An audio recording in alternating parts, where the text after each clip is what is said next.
ადამიანი არ არის იოლი არქიტექტურის მქონე არსება.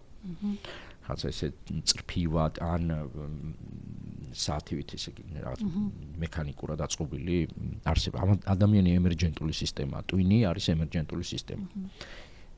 ვერც ერთი ნაწილი და რას ნიშნავს ეს არსებითად? ვერც ერთი ნაწილი ადამიანის ორგანიზმის, ტვინის, ნეირონის, ცხოვრების, ბიოგრაფიის ვერ გვაძლევს ვერც ერთ ნაწილს ვერ გავყავართ სრულ სურათზე. ნებისმიერი ორი ნაწილი ურთიერთქმედებაში, ადამიანის ცხოვრებაში იქნება თუ ნეირონულ სისტემაში იწვევს რაღაც ისეს, რაც არ დაიყვანება მის ნაწილებზე. ჩვენ ვართ რთული ემერჯენტული სისტემები. აქედან გამომდინარე ეს არის სწორედ პასუხი აეროპორტი უფრო ძნელია თუ 100 ბავშვის ერთობლივად თანაცხოვრება, თანამოღვაწეობა. ეს არის პროცესი, რომელშიც ადამიანი არის პროცესი, სხვა შორის ესეც შეგვიძლია შევხედოთ. ადამიანი არის პროცესი, რომელშიც ბევრი რამე არის ერთი რო არ დაიყვანება კიდევ მეორე რაღაც ნაწილებზე. აი როგორც მარტივად რო ვთქვა, ჯანმრთელობის თემა, რომელიც ერთ-ერთი ნაწილია ადამიანის ცხოვრების. ჯანმრთელობას რო შევხედოთ, ხო, ექიმების მთავარი გამოწვევა რა არის ხოლმე?